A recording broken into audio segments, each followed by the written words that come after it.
Assalamualaikum warahmatullahi wabarakatuh. Halo guys, pada sesi video kali ini Auditing 2 membahas sesi 4 dengan topik audit investasi jangka pendek atau marketable securities.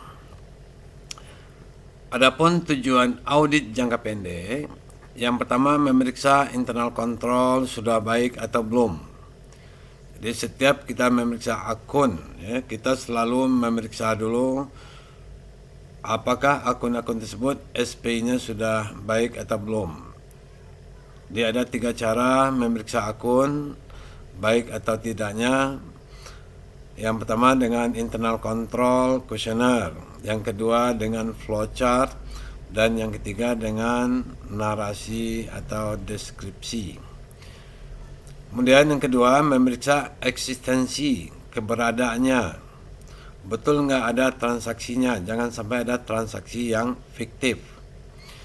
Kemudian memeriksa pendapatan, terutama investasi dalam bentuk obligasi atau mungkin universal tagih, deposito, biasanya ada pendapatan bunga yang perlu disesuaikan.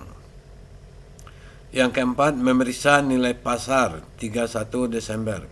Jadi standar akuntansi mengatakan bahwa dalam investasi jangka pendek, harga yang tercantum di neraca per 31 Desember ini adalah harga terendah antara harga pokok dengan harga pasar. Jadi kalau terjadi penurunan, maka perlu dibuatkan jurnal koreksi kerugian, di potensi kerugian. Dan sebaliknya, jika terjadi kenaikan harga, maka tidak perlu dibuatkan jurnal koreksi terhadap pendapatan. Ini yang dinamakan prinsip konservatif. Yang kelima, memeriksa penyajian di neraca sudah sesuai dengan standar akuntansi keuangan. Adapun prosedur pemeriksaan investasi jangka pendek, yang pertama pahami sistem pengendalian internalnya. Tadi sudah dijelaskan. Yang kedua, periksa mutasi, akurasi matematikal saldo investasi jangka pendek. Jadi, periksa ketepatan jurnal, posting, kemudian ketepatan angka-angkanya, matematikanya kita periksa. Yang ketiga, periksa fisik dokumen. Jadi, dokumen-dokumen pendukung, kita lihat fisiknya, sudah sesuai dengan SOP yang berlaku. Kemudian, periksa perhitungan bunga. Ini sudah dijelaskan tadi. Periksa harga pasar per 31 Desember. Periksa subsequent event, kejadian setelah tanggal neraca. Ini maksudnya, katakanlah kita mengaudit laporan keuangan 31 Desember 2019. Kemudian hari ini 1 April 2020, akuntan publik akan menerbitkan opini. Maka dia harus melihat kejadian dari tanggal 31 Desember 2019 sampai dengan hari ini. Ada nggak kejadian-kejadian penting mengenai transaksi investasi jangka pendek ini? Nah, kalau ada, ini maka perlu dicantumkan di dalam laporan opini akuntan publik. Jadi sehingga laporan nanti yang tadinya wajar tanpa syarat bisa berubah menjadi wajar tanpa syarat dengan penjelasan. Yang ketujuh, penyajian sesuai dengan standar akuntansi. Kemudian terakhir, buat kesimpulan. Jadi setiap mengaudit akun harus ada kesimpulannya apakah sudah sesuai dengan standar akuntansi yang berlaku.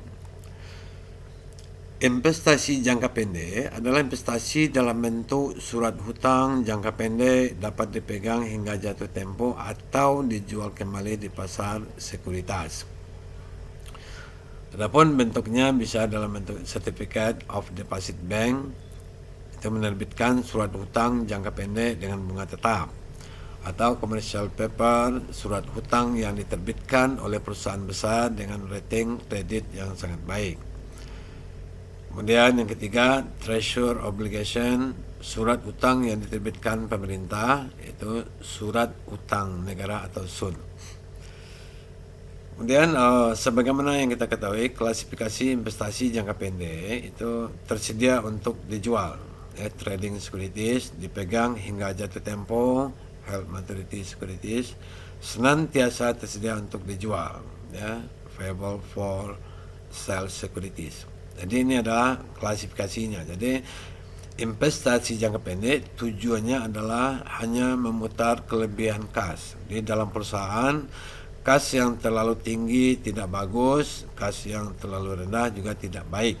Jadi kalau ada kelebihan kas, maka dibelikanlah ke investasi jangka pendek yang tujuannya hanya untuk memperoleh keuntungan. Jadi bukan untuk menguasai perusahaan yang sahamnya dibeli. Untuk lebih jelasnya kita bahas ya contoh dua kasus ya. Katakanlah Anda sebagai staf auditor ditugaskan oleh akuntan publik ya mengaudit PT Indah Berlian periode 31 Desember 2019. Kita menemukan ya tanggal 3 Agustus ada pembelian ya obligasi PTX di Bursa Efek Jakarta sebesar 1.000 lembar, sebanyak 1.000 lembar, nilai nominalnya 100.000 per lembar.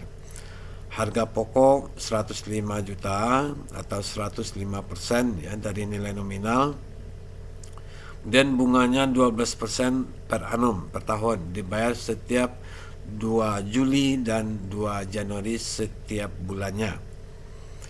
Tanggal 31 Desember 2019 berdasarkan informasi di Bursa Efek Jakarta bahwa obligasi PTX turun 102%. Hasil pemeriksaan Anda, PT Indah Berlian tidak membuat jurnal penyesuaian apapun pada akhir tahun 31 Desember 2019. Sebagai auditor, Anda menyarankan PT Indah Berlian untuk membuat jurnal penyesuaian. Berarti di sini ada potensi rugi senilai 3 juta. Kemudian kasus yang kedua, tanggal 5 Agustus PT Indah Berlian juga membeli saham PTB di Bursa Efek Jakarta sebanyak 200 lembar. Nilai nominalnya 1 juta. Harga per lembarnya 101%. Berdasarkan informasi Bursa Efek Jakarta, harga saham PTB naik 107%. Hasil pemeriksaan Anda, PT Indah Berlian tidak membuat jurnal penyesuaian apapun pada akhir tahun 31 Desember 2019. Jadi ini ada potensi laba senilai 12 juta.